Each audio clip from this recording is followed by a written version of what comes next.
चेष्टा, पापा के लिए चाय बना देना, हो सके तो सैंडविच भी बना देना। मैं जा रही हूँ, मुझे योगा के लिए देर हो रही है, कहती हुई योगिता जी स्कूटी स्टार्ट कर चली गई। उन्होंने पीछे मुड़कर भी नहीं देखा, न उन्होंने चेष्टा के उत्तर की प्रतीक्षा की। योगिता जी मध्यम वर्गीय सांवले रंग की महिला है। पति योगेश बैंक में क्लर्क है, अच्छी खासी तनख्वाह है। उनका एक बेटा है, उसका नाम युग है। घर में किसी चीज़ की कमी नहीं, जैसा कि सामान्य परिवार में होता है। घर पर योगिता जी का राज था। योगेश जी उन्हीं के इशारों पर नाचने वाले थे। बेटा युग भी बैंक में अधिकारी हो गया था। बेटी चेष्टा एक प्राइवेट स्कूल में अध्यापिका थी। कॉलेज के दिनों में युग की दोस्ती अपने साथ पढ़ने वाली उत्तरा से हो गई। उत्तरा साधारण परिवार से थी। उसके पिता बैंक में चपरासी थे, इसलिए जीवन स्तर सामान्य था। उत्तरा की माँ छोटे छोटे बच्चों को ट्यूशन पढ़ा के साथ ही कुछ सिलाई का काम करके पैसे कमा लेती। उत्तरा के माता पिता ईमानदार और चरित्रवान थे, इसलिए वह भी गुणवती थी। पढ़ने में काफ़ी तेज थी। उत्तरा का व्यक्तित्व आकर्षक था। दुबली पतली सांवली उत्तरा सदा हंसती रहती थी। वह गाती भी अच्छा थी। कॉलेज के सभी सांस्कृतिक कार्यक्रमों में उद्घोषणा का कार्य वही करती थी। उसकी बड़ी बड़ी कजरारी आंखों में गजब का आकर्षण था। उसकी हंसी में युग ऐसा बंधा था कि उसकी माँ के तमाम विरोध के आगे उसके पैर नहीं डगमगाए और वो उत्तरा के प्यार में माँ बाप को छोड़ने के लिए तैयार हो गया।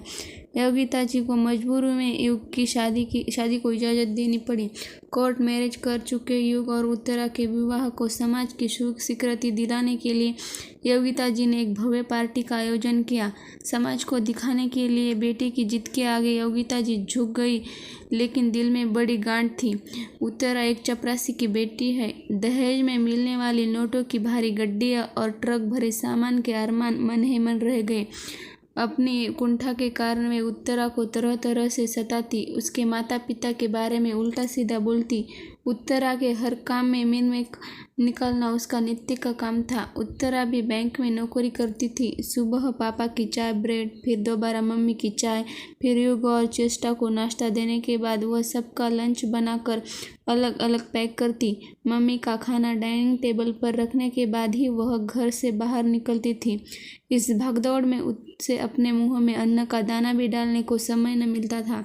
यद्यपि युग उससे अक्सर कहता कि क्यों तुम इतना काम करती हो, लेकिन वह हमेशा हंसकर कहती, काम ही कितना है, काम करने से मैं फिट रहती हूँ। योगिता जी के अलावा सभी लोग उत्तरा से बहुत खुश थे। योगेश जी तो उत्तरा की तारीफ करते करते नहीं थकते थे। सभी से कहते, बहू हो तो उत्तरा जैसी। मेरे बेटे युग ने बहुत अच्छी लड़की चुनी है, हमारी तो भाग्य जग गए, उत्तरा जैसी लड़की हमारे घर आई। चेष्टा भी अपनी भाभी से घुल मिल गई थी। वह और उत्तरा अक्सर खुश करती रहती थी। दोनों एक दूसरे से घंटों बातें करती। सुबह उत्तरा को अकेले काम करते देख चेष्टा उसी की मदद करने पहुंच जाती। उत्तरा को बहुत अच्छा लगता। ननद भौजाई दोनों मिलकर सब काम जल्दी से निपटा लेती। उत्तरा बैंक चले जाती और चेष्टा स्कूल। योगिता जी बेटी को बहू के साथ हंस हंस कर बातें करते देखते हुए कुड़कर रह जाती। फौरन चेष्टा को आवाज़ देकर बुला लेती। यही नहीं, बेटी को तरह तरह से भाभी के प्रति भड़काती और उल्टी सीधी पट्टी पड़ाती। उत्तरा की दृष्टि से सब कुछ नहीं छिपाता, लेकिन वह सोचती थी कि कुछ दिन बाद सब सामान्य हो जाएगा। कभी तो मम्मी जी के मन में मेरे प्रति प्यार का पौधा पनपेगा। वह यथासंभव अच्छी तरह कार्य करने का प्रयास करती, लेकिन योगिता जी को खुश करना बहुत कठिन था। रोज किसी न किसी बात पर उनका नाराज होना आवश्यक था। कभी सब्जी में मसाला तेज तो कभी रोटी कड़ी, कभी दाल में घी ज़्यादा तो कभी चाय ठंडी है, दूसरी ला आदि। युग इन बातों से अनजान नहीं था। वह माँ के हर अत्याचार को नित्य देखता रहता था, पर उत्तरा की जिद थी कि मैं मम्मी जी का प्यार पाने में एक न एक दिन अवश्य सफल हो जाऊंगी और वे उसे अपना लेगी। योगिता जी को घर के कामों से कोई मतलब नहीं रह गया था, क्योंकि उत्तरा ने पूरे काम को संभाल लिया था। इसलिए वह कई सभा संगठनों से जुड़कर समाज सेवा के नाम पर यहाँ वहाँ घूमती रहती थी। योगिता जी चेष्टा की शादी को लेकर परेशान रहती, लेकिन उनके ख्वाब बहुत ऊंचे थे। कोई भी लड़का उन्हें अपने स्तर का नहीं लगता। उन्होंने कई जगह शादी के लिए प्रयास किए, लेकिन कहीं चेष्टा का सांवला रंग, कहीं दहेज का मामला, बात नहीं बन पाई। योगिता जी के ऊंचे ऊंचे सपने चेष्टा की शादी में आड़े आ रहे थे। धीरे धीरे चेष्टा के मन में कुंठा जन्म लेने लगा। उत्तरा और युग को हंसते देखकर उसे ईर्ष्या होने लगी। चेष्टा अक्सर झुंझला उठती। उसके मन में भी अपनी शादी की इच्छा उठती। उसको भी सजने संवरने की इच्छा होती। चेष्टा के तैयार होते ही योगिता जी की आंखें टेढ़ी होने लगती। कहती, शादी के बाद सजना, कुंवारी लड़कियों का सजना धजना ठीक नहीं।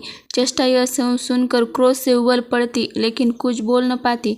योगिता जी की कड़ी अनुशासन जाहिर करते हुए वे उत्तरा को अनाप शनाप बकने लग जाती। उनकी चिक चिल्लाहट से घर गुलजार रहता। वे हर क्षण उत्तरा पर यही लांछन लगाती कि यदि तू अपने साथ दहेज लाती तो मैं वही दहेज देकर बेटी के लिए अच्छा सा घर ढूंढ सकती। योगिता जी के दो चेहरे थे। घर में उनका व्यक्तित्व अलग था, लेकिन समाज में वह मृदुभाषी थी। सबके सुख दुख में खड़ी होती थी। यदि कोई बेटी बहू के बारे में पूछता तो बिल्कुल चुप हो जाती। इसलिए उनकी पारिवारिक स्थिति के बारे में कोई नहीं जानता था। योगिता जी के बारे में समाज में लोगों की कोई घाक कहता। एक दिन योगिता जी शाम को अपने चिरपरिचित अंदाज में उत्तरा पर नाराज हो रही थी। उसे चपरासी की बेटी कहकर अपमानित कर रही थी। तभी युग क्रोधित होकर उठा। चलो उत्तरा, अब मैं यहाँ एक पल भी नहीं रुक सकता। घर में कोहराम मच गया। चेष्टा रोए जा रही थी। योगेश जी बेटे को समझाने का प्रयास कर रहे थे, परंतु युग रोज रोज की चिकचिक से तंग हो चुका था। उसने किसी की न सुनी। 2-4 कपड़े अटैची में डाले और उत्तरा का हाथ पकड़कर घर से निकल गया। योगिता जी के तो हाथों के तोते उड़ गए। वे स्तब्ध रह गई। कुछ कहने सुनने को बचा ही नहीं था। युग उत्तरा को लेकर चला जा चुका था। योगेश जी पत्नी की और देखकर बोले, अच्छा हुआ उन्हें इस नरक से छुटकारा तो मिला। योगिता जी अनर्गल प्रलाप करती रही। सब रोते धोते सो गए। सुबह हुई। योगेश जी ने खुद चाय बनाई। बेटी और पत्नी को देने के बाद घर से निकल गए। चेष्टा ने जैसे तैसे अपना लंच बॉक्स बंद किया और दौड़ती भागती स्कूल पहुंची। घर में सन्नाटा पसर गया। आपस में सब एक दूसरे से मुंह चुराते। चेष्टा सुबह शाम रसोई में लगी रहती। घर के कामों का मोर्चा उसने संभाल लिया था, इसलिए योगिता जी की दिनचर्या में कोई खास असर नहीं पड़ा। वे वैसे भी सामाजिक कार्यों में ज़्यादा व्यस्त रहती। घर की परवाह ही उन्हें कहाँ थी। योगेश जी से जब भी योगिता जी की बातचीत होती, चेष्टा की शादी के बारे में बहस हो जाती। उनका मापदंड था कि मेरी एक बेटी है, इसलिए दामाद इंजीनियर, डॉक्टर या सीए हो, उसका बड़ा सा घर हो, लड़का राजकुमार सा सुंदर हो, परिवार छोटा हो आदि। पर तमाम शर्तें पूरी होती नहीं दिखती। चेष्टा की उम्र 30 से ऊपर हो चुकी थी। उसका सांवला रंग अब काला पड़ता जा रहा था। तनाव के कारण चेहरे पर अजीब सा रूखापन झलकने लगा था। चिड़चिड़ेपन के कारण उम्र भी ज़्यादा दिखने लगी थी। उत्तरा के जाने के बाद चेष्टा गुमसुम हो गई। घर में उससे बात करने वाला कोई नहीं था। कभी कभी टेलीविज़न देखती थी, लेकिन मन ही मन माँ के प्रति क्रोध की आग में झुलसती रहती थी। तभी उसको चैतन्य मिला, जिसकी स्कूल के पास ही एक किताब कॉपी की दुकान थी। आते जाते चेष्टा और उसकी आंखें चार होती। चेष्टा के कदम अनायास भी वहाँ थम से जाते। कभी वहाँ वह मोबाइल रिचार्ज करवाती तो कभी पेन खरीदती। उसकी और चैतन्य की दोस्ती बढ़ने लगी। आंखों आंखों में प्यार पनपने लगा।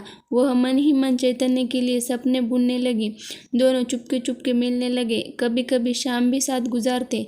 चेष्टा चैतन्य के प्यार में खो गई। यद्यपि चैतन्य भी चेष्टा को प्यार करता था, परंतु उसमें इतनी हिम्मत न थी कि वह अपने प्यार का इजहार कर सके। चेष्टा माँ से कुछ बताती इससे पहले ही योगिता जी को चेष्टा और चैतन्य के बीच प्यार होने का समाचार नमक मिर्च के साथ मिल गया। योगिता जी तिलमिला उठी। अपनी बहू उत्तरा के कारण पहले ही उनकी बहुत हेटी हो चुकी थी। अब बेटी भी एक छोटे दुकानदार के साथ प्यार की पिगे पड़ा रही है, यह सुनते ही वे अपने आप को खो बैठी और चेष्टा पर लात खुशियों की बौछार कर दी। क्रोध से तड़प कर चेष्टा बोली, आप कुछ भी करो, मैं तो चैतन्य से मिलूंगी और जो मेरा मन होगा वही मैं करूंगी। योगिता जी ने मामला बिगड़ता देख कूटनीति से काम लिया। वे बेटी से प्यार से बोली, मैं तो तेरे लिए राजकुमार ढूंढ रही थी। ठीक है, तुझे वह पसंद है तो मैं उससे मिलूंगी। चेष्टा माँ के बदले रुख से पहले तो हैरान हुई, फिर मन ही मन अपनी जीत पर खुश हो गई। चेष्टा योगिता जी के छल को नहीं समझ पाई। अगले दिन योगिता जी चैतन्य के पास गई और उसको धमकी दी, यदि तुम मेरी बेटी चेष्टा की ओर दोबारा देखा तो तुम्हारी और तुम्हारे परिवार की जो दशा होगी उसके बारे में तुम कभी नहीं सोच सकते। इस धमकी से सीधा साधा चैतन्य डर गया। वह चेष्टा से नजरें चुराने लगा। चेष्टा के बार बार पूछने पर भी उसने कुछ नहीं बताया, बल्कि यह बोला कि तुम्हारी जैसी लड़कियों का क्या ठिकाना। आज मुझ में रुचि है, कल किसी और में होगी। चेष्टा समझ नहीं पाई कि आखिर चैतन्य को क्या हो गया, वह क्यों बदल गया। चैतन्य ने तो सीधा उसके चरित्र पर ही लांछन लगाया। वह टूट गई, घंटों रोती रही, अकेलेपन के कारण विक्षिप्त से रहने लगी। इस मानसिक आघात से वह उबर नहीं पा रही थी, मन ही मन अकेले प्रलाप करती रहती। चैतन्य से सामना न हो इसके कारण वह स्कूल जाना भी बंद कर दिया था। योगिता जी बेटी की दशा देखकर चिंतित हुई। उसको समझाती हुई बोली कि मैं अपनी बेटी के लिए राजकुमार लाऊंगी। फिर उसे डॉक्टर के पास ले गई। डॉक्टर बोला, आपकी लड़की डिप्रेशन की मरीज है। डॉक्टर ने कुछ दवाई दी और कहा, मैडम जी इसका खास ध्यान रखें, अकेला न छोड़ सके, हो सके तो विवाह कर दे। थोड़े दिनों के तो योगिता जी बेटी के खाने पीने का ध्यान रखती रही। चेष्टा जैसे ही थोड़ी ठीक हुई, योगिता जी अपने दुनिया में मस्त हो गई। जीवन से निराश चेष्टा मन ही मन घुटती रही। एक दिन उस पर डिप्रेशन का दौरा पड़ा। उसने अपने कमरे का सब सामान तोड़ डाला। योगिता जी ने कमरे की दशा देखी। आओ देखा न ताओ, चेष्टा को थप्पड़ जड़ती हुई बोली, क्या हुआ? चैतन्य ने मना किया तो क्या हुआ, मैं तुम्हारे राजकुमार जैसा वर लाऊंगी।